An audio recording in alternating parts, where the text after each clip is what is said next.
इस साल 26 मार्च को रामनवमी के लिए दोपहर में मुहूर्त मिल रहा है। वहीं 27 मार्च को रामनवमी की उदया तिथि प्राप्त हो रही है और ऐसे में कन्फ्यूज़न है कि रामनवमी आखिर कब मनाई जाए, 26 या 27 मार्च।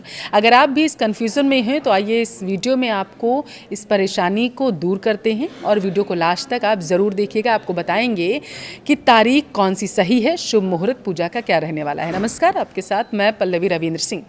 देखिए, चैत्र नवरात्रि की महानवमी यानी कि चैत्र शुक्ल नवमी तिथि को भगवान राम का जन्म अयोध्या में हुआ था। भगवान राम का जन्म गुरुवार को दोपहर के समय हुआ था। तब बताया जा रहा है कि पुनर्वसु नक्षत्र और कर्क लग्न था, इसलिए इसे रामनवमी के नाम से भी जाना जाता है।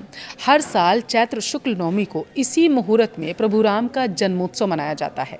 इस बार 27 मार्च को रामनवमी की तिथि सुबह में खत्म हो रही है और दोपहर में दशमी तिथि लग रही है। वहीं 26 मार्च की बात करें तो 26 मार्च को सुबह से लेकर पूरा दोपहर का समय नवमी का है। ऐसे में रामनवमी की उदया तिथि 27 मार्च को है, जबकि 26 मार्च को दोपहर में नवमी तिथि का मुहूर्त लग रहा है। ऐसे में लोगों में कन्फ्यूजन की स्थिति है कि रामनवमी वो कब मनाएं।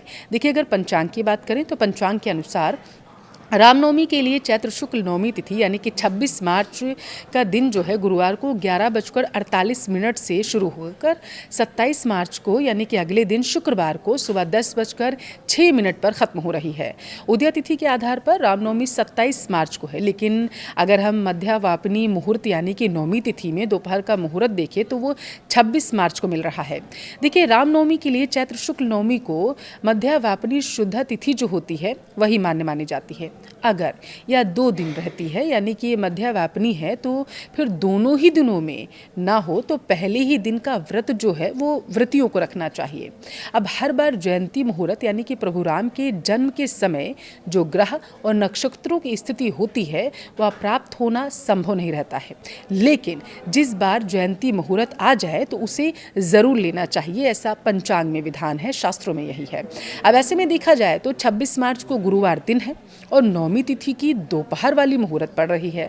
उस दिन आद्रा नक्षत्र शाम 4:19 पर है। वहीं मिथुन राशि में चंद्रमा है। जो लोग उदया तिथि के आधार पर व्रत करते हैं वो लोग रामनवमी 27 मार्च को मना सकते हैं, और जिनको दोपहर मुहूर्त में रामनवमी का उत्सव मनाना है, जो दोपहर में मनाना चाहते हैं क्योंकि राम का जन्म जो है वो दोपहर में हुआ था, तो वे 26 मार्च को रामनवमी मना सकते हैं। देखिए, एक बात ध्यान देने वाली है कि आप जिस क्षेत्र में रहते हैं वहाँ के स्थानीय पंचांग से एक बार ज़रूर देख लीजिए नवमी तिथि का समय आखिर क्या रहने वाला है। रामनवमी की सही तारीख आपको स्थानीय पंचांग के अनुसार ही वहाँ पे मिल पाएगी। देखिए, शास्त्रों के अनुसार भगवान राम का जन्म चैत्र शुक्ल पक्ष की नवमी तिथि को दोपहर के समय हुआ था, ये मैंने आपको बताया। अब नियम अगर देखिए तो 26 मार्च 2026 को दोपहर के समय नवमी तिथि मिल रही है, इसलिए गृहस्थ जीवन वालों के लिए इसी दिन रामनवमी मनाना और व्रत रखना सबसे उत्तम बताया गया है। वहीं जो लोग वैष्णव परंपरा यानी कि साधु संत हैं, जो वैष्णव संप्रदाय का पालन करते हैं, वे उदया तिथि के अनुसार 27 मार्च को यह पर्व मना सकते हैं। अब देखिए, रामनवमी की पूजा का अगर सबसे शुभ मुहूर्त की बात करें तो ये सुबह 11:13 से शुरू हो रहा है, जो दोपहर में 1:41 तक जो है वो रहने वाला है। अब प्रभु राम का अवतार कैसे हुआ था, अगर हम पौराणिक कथा पर गौर करें तो उसके अनुसार वाल्मीकि रामायण के अनुसार जब धरती पर अन्याय राक्षसों का अत्याचार बढ़ गया था, तब देवताओं की प्रार्थना पर भगवान विष्णु ने राजा दशरथ के घर अवतार लेने का निश्चय किया था। संतान प्राप्ति के लिए राजा दशरथ ने पुत्र का मिष्टि यज्ञ करवाया था। यज्ञ की अग्नि से निकले दिव्य खीर के प्रसाद को जब तीनों रानियों यानी कि कौशल्या, कैकेयी, सुमित्रा ने ग्रहण किया, तब चैत्र नवमी के दिन ही प्रभु राम का जन्म हुआ था, ऐसा कहा जाता है। वाल्मीकि रामायण के बालकांड के अनुसार श्री राम के जन्म के समय 5 ग्रह अपनी उच्च राशि में थे, जो उनके अलौकिक और प्रभावशाली व्यक्तित्व को दर्शाते हैं। रामनवमी पर ये काम आपको ज़रूर करने हैं जो अब मैं आपको बताने जा रही हूँ। हो सके अयोध्या जाइए। देखिए, 2026 में राम मंदिर के निर्माण के बाद यह रामनवमी और भी भव्य होने वाली है।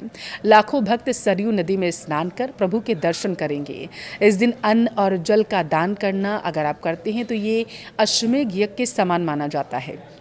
चैत्र नवरात्रि का समापन भी इसी दिन होता है, इसलिए कई लोग नवमी के दिन ही कन्या पूजन भी करते हैं। अगर आप चाहें तो इस दिन कन्या पूजन कर माँ दुर्गा की विदाई भी कर सकते हैं।